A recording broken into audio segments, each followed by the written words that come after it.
വാർത്തകളിലേക്ക്. ദേശീയപാത 85ന്റെ നവീകരണ ജോലികളുടെ ഭാഗമായി മണ്ണ് നീക്കിയതിനെ തുടർന്ന് നിരവധി വീടുകൾ അപകടാവസ്ഥയിൽ. അടിമാലിക്കും രണ്ടാം മൈലിനുമിടയിലാണ് പാതയോരത്തെ മൺതിട്ടയ്ക്ക് മുകളിൽ മണ്ണിടിച്ചിൽ സാധ്യത നിലനിൽക്കുന്നത്. മഴക്കാലം എത്തിയതോടെ പല വീടുകളും ബലക്ഷയം വന്ന് വാസയോഗ്യമല്ലാതായി തീർന്നു. അതേസമയം മണ്ണിടിച്ചിൽ ഉണ്ടായതിനെ തുടർന്ന് ഗതാഗതം നിയന്ത്രിച്ചിരുന്ന കരടിപ്പാറ ഭാഗത്തെ നിർമ്മാണ ജോലികൾ പൂർത്തീകരിച്ച് വാഹനങ്ങൾ കടത്തിവിട്ടു തുടങ്ങി.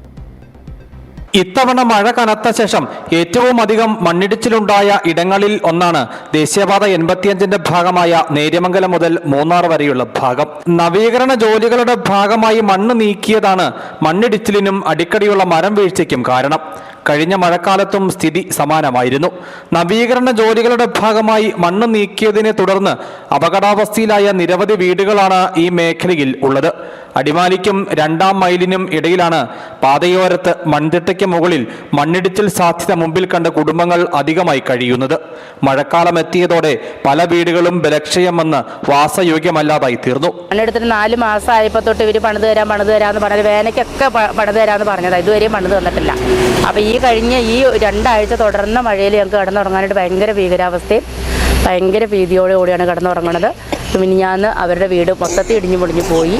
ഇനിയിപ്പോൾ ഞങ്ങളുടെ വീട് ഇത് കണ്ട് നിങ്ങൾ കണ്ടില്ലേ, ഇപ്പോൾ ഭയങ്കര അപകടാവസ്ഥയിലിരിക്കുക. എപ്പോഴാണ് റോഡിലേക്ക് വരുന്നതെന്ന് അറിയില്ല.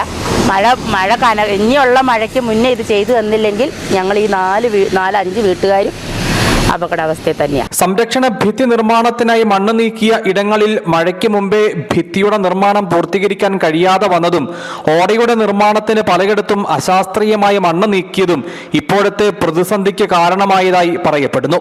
മഴ കനക്കുന്നതോടെ മണ്ണിടിച്ചിൽ രൂക്ഷമായാൽ കുടുംബങ്ങൾ കൂടുതൽ ദുരിതത്തിലാകും. മണ്ണിടിച്ചിൽ സാധ്യതയുള്ള പലയിടങ്ങളിൽ നിന്നും കുടുംബങ്ങൾ വീടുപേക്ഷിച്ച് പോയി കഴിഞ്ഞു.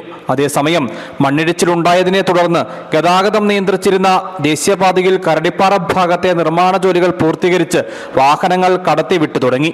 20 ദിവസത്തോളമായി ഈ മേഖലയിൽ ഗതാഗത നിയന്ത്രണം ഏർപ്പെടുത്തിയിരുന്നു.